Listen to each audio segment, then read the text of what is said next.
Hello, my name is Austin Kim, and I'm going to be doing my political issues project on supranational organizations. In today's day and age, there's a really good number of supranational organizations that are all over the world.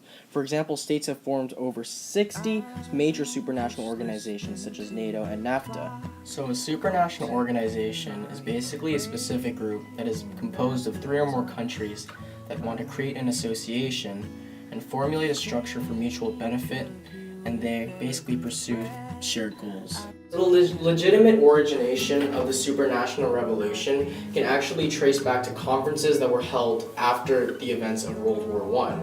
The president of the US basically proposed an international organization that would be inclusive of all the states in the world, which at the time were only about 65, or less than 75 actually.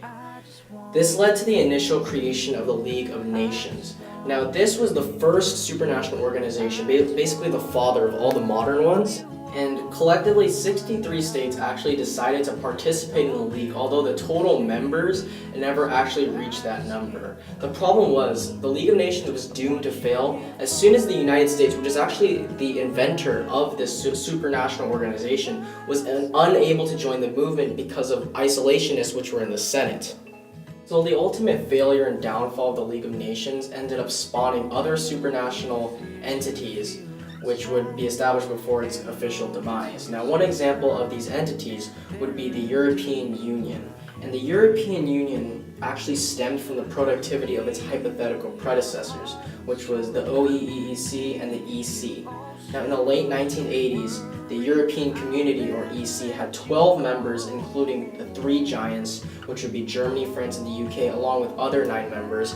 And these 12 members collectively decided to initiate a new supranational organization called the European Union. Another supranational faction that is prominent today would actually be the United Nations, which actually became extremely prominent following its transition from the former and failed League of Nations.